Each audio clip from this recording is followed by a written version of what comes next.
Hi everyone, and welcome back to the podcast. Today I'm going to be sharing what I'm working on and my finished items.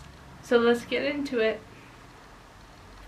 So the first thing to share with you behind me here is this finished blanket. This was featured in my very first podcast, and now we can see it's fully done.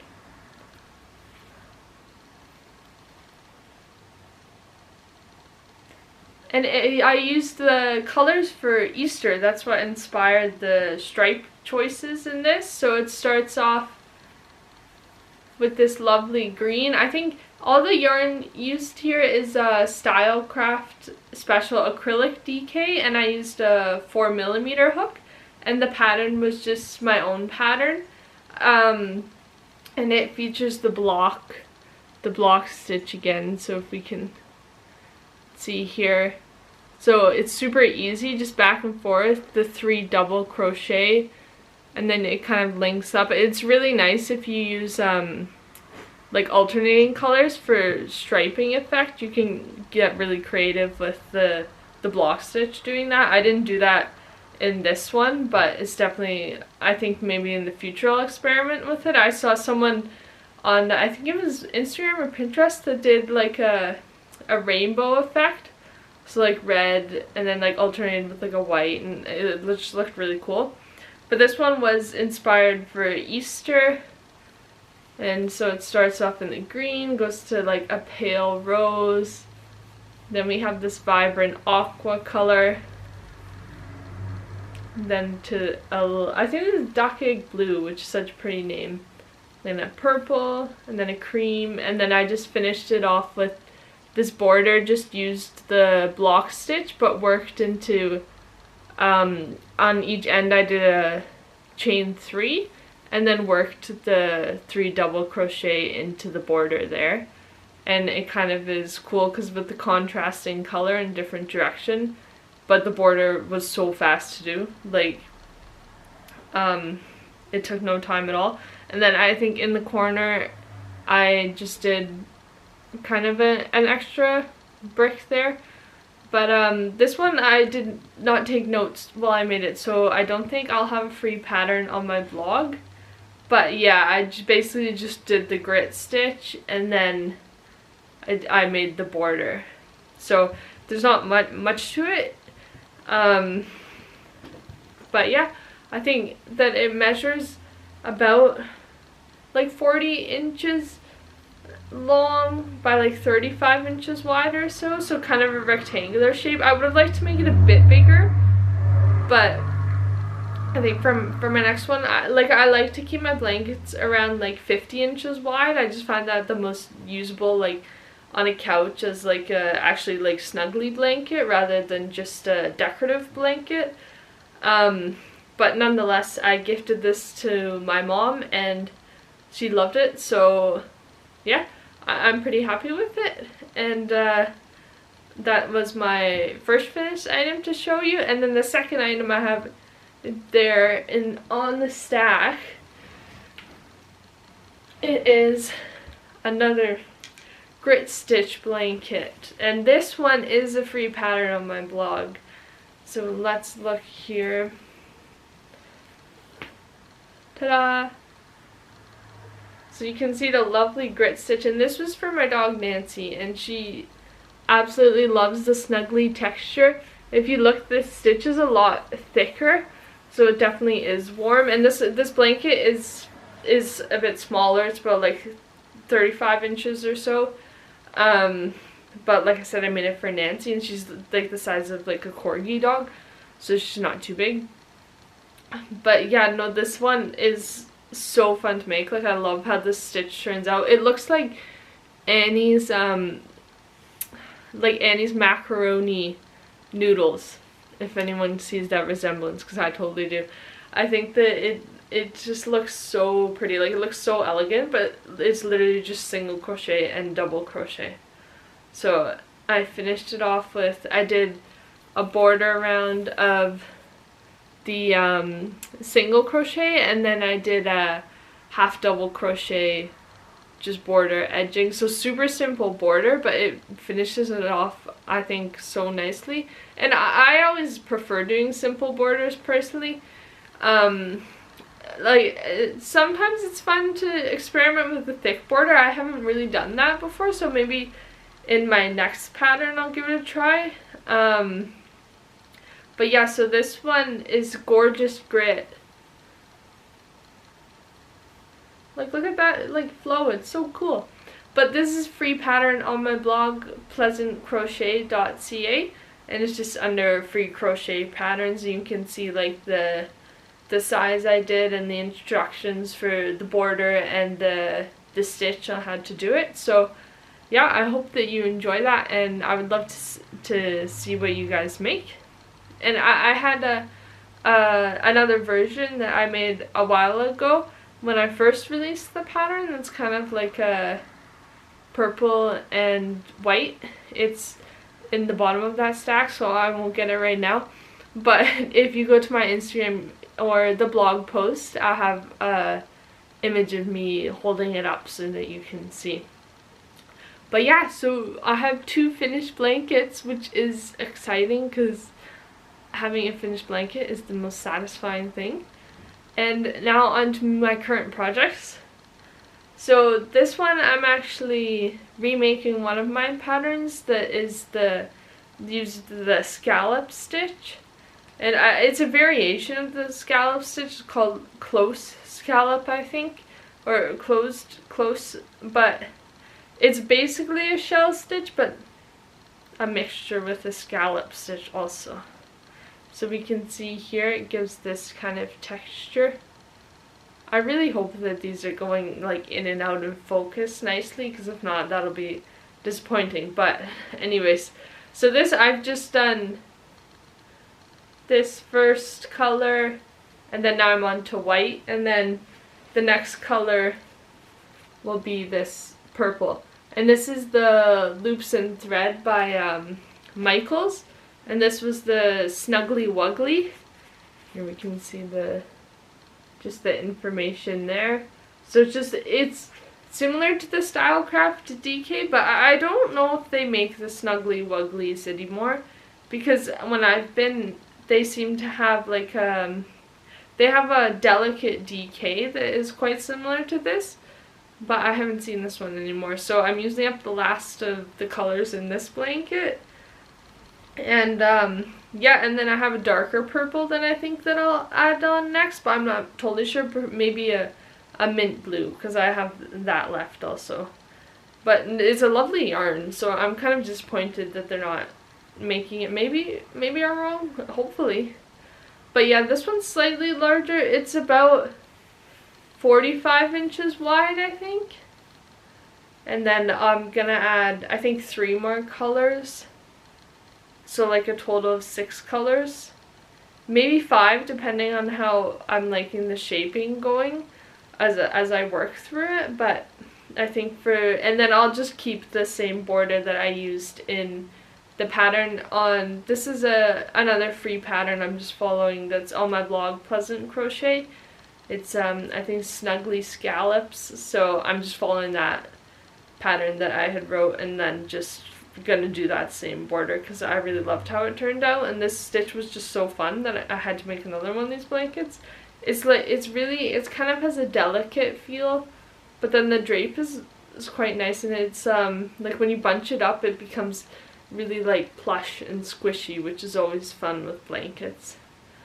But yeah, so this one's going along nicely, and it's just traditional back and forth construction, which is my favorite blanket to make. But this gets me into my next project, that this week I learned how to do granny squares. So I've never made a granny square blanket before.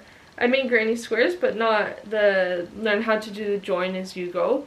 So I finally decided to start my first granny square blanket. That's the back side. Ta-da!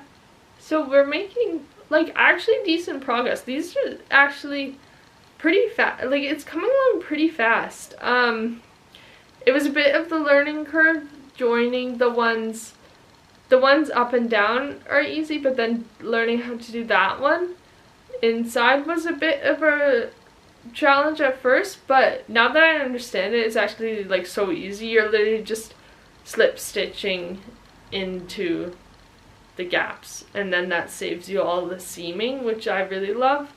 And this is kind of, it's like a kind of garden feel, like it's supposed to be like a kind of secret garden color scheme I'm going for with the raspberry and green. So we'll see how that goes. I'm hoping I won't run out of some of the colors, but I think that I might, but we will see. Hopefully that's not the case. But if you can see, it gives a lovely join that's just so fast. Because, and then I like it because it kind of forces you to like seam in your ends as you go, like right away. Because if I'm gonna have to weave in this end here because I want to join a square into this spot next. So I'll get rid of that now. And because I don't weave in my ends as I go, you definitely should to save you the hassle at the end. But the shifting from crocheting, getting my weaving hook out and weaving it in always seems like a task, so I never do that. But this has been great, and this is what it looks like on the back side, so you can kind of see how like the slip stitches definitely are slightly looser. In the future I think that I would do, well, hopefully I'll get better at it so that won't be much of an issue, but in the future I would do the last round of each square the same color, so then you don't see the connection as much, so it won't be as stark of like, oh hey, like that stitch doesn't look perfect. It'll just kind of blend in with the other color. So I'm not really following a pattern for this. I just used the classic granny square pattern, and I did I followed the join as you go method by made by Anita, who I love her blanket, and she makes so many. She actually designed the app that I used to kind of plan out my colors, the Crochet Studio app. So that was really fun because you can kind of like plug in your blanket colors and then it gives you something to follow. Because like this, I'm just kind of doing it random, so having the visual helps to see which colors to coordinate. But I think that, I'm not sure how big I'll make it. Honestly, I'll probably just kind of go adding until I'm like, hey, I think that that looks good. So we'll have to see. And then for the border, oops. And then for the border, I'll probably just do something simple, like maybe like, honestly, I might try to do the granny stitch as the border, so it'll be in a contrasting colors, just the granny stitch all around. I think that that would look cool and like simple, but then kind of like polish it and finish it off. So yeah, I'll have to see. And this was all done with just a 4mm hook, also with the Stylecraft DK acrylic yarn, which I'm excited because I'm actually placing an order for more of that soon because I have been flying through my stash of it.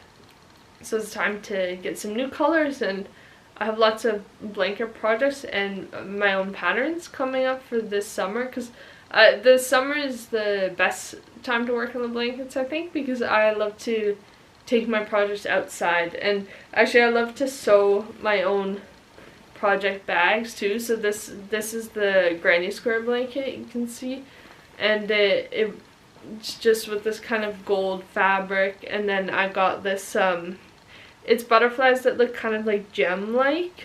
Yeah, and then I just sewed it into a simple tote, and I made my own tote pattern for the how to sew this that I'm hoping to maybe either release on my blog or Etsy shop once I get it like typed up and tested. I have a little zipper pouch pattern that kind of goes along with it, but I haven't written and edited this one yet, but hopefully, because I really do love the size and the way that the handles, it is actually reversible too, so that's super fun. And then this was the other project bag that has been featured in some of my other videos, and that's like my main one. And then it also has a little zipper pouch that this one my mom made for Christmas. It's kind of like a little quilty zipper pouch, and yeah, it's so fun always kind of like experimenting with your project bags that go along with the project, especially seasonal stuff like this. Like,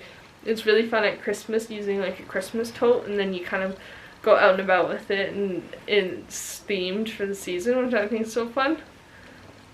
But yeah, I think that's I'm covered in a pile of blankets now, and today it's actually like on Vancouver Island, it's been, I think they said it's gonna be like 25 degrees and sunny, so yeah, it's been like kind of summer now officially, which is like, it's good when the blankets are small and it doesn't like cover your lap completely, but then as it does get into really hot summer days, working on blankets can definitely be a challenge, because I find the worst thing about crocheting in the summer is that my hands start to get sweaty, and then my tension gets kind of off, so I have to like wave them around to dry off my hands. But we haven't hit that level of heat yet.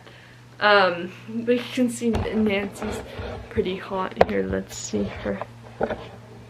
She's just totally crashed out. Now, we went for a walk earlier, and we tried to go early in the morning so it's not too hot for her, because she definitely does not like the heat, which is funny because I adopted her from Mexico. She thinks maybe she'd be a bit used to it, but she definitely does not like it. Okay, so I'm back because I have realized I forgot to show something kind of semi-important. So either I'll plug this clip at the end, or I'll try to cut it and put it inside the video, but that might be above my editing skills, but I think that I can do it, but we will see. So let me get that project now.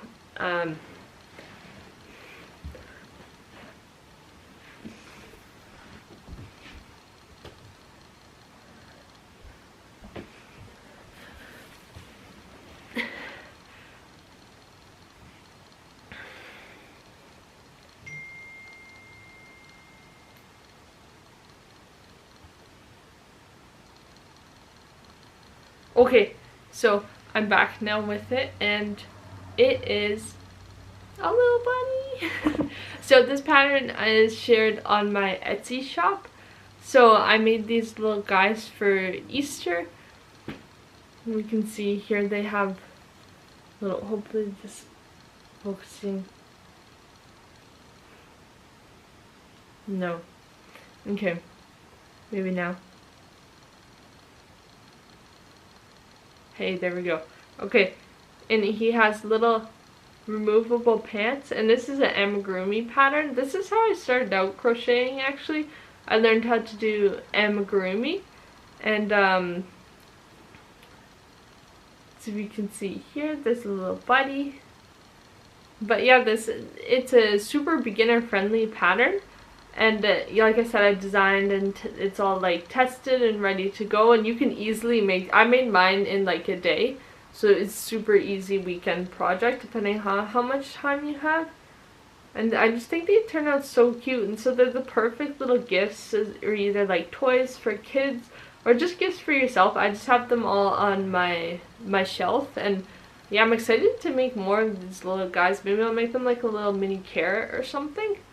But yeah, the pattern is available on my Etsy shop if you want to check it out, and it's super, like, I tried to make it super detailed and include images and stuff for the steps, but I mean, if you have any questions, just shoot me a message and I'll just tell you what to do, and how I'm happy to help. But I tried to make it easy to follow, and I'm hoping that the images, so like some of the things when you like close off the little arms can be kind of complicated if you're new to it, so I give you images for that. And yeah, let me know what you think, and I hope that you like it, and I'm excited to see the little bunnies that you guys create. Okay, let's go on to either the end of the video or the next project. I don't know yet. Okay, well, happy crocheting, everyone, and I'm gonna get back to my Netflix and working on my granny square blanket that I was doing. But I'll see you in my next video, and hopefully I'll have some exciting new projects I'm working on, and hopefully some of the ones I'm working on will be finished off. And yeah, check out my blog, pleasantcrochet.ca, for some of the free patterns that I talked about in this video. and bye.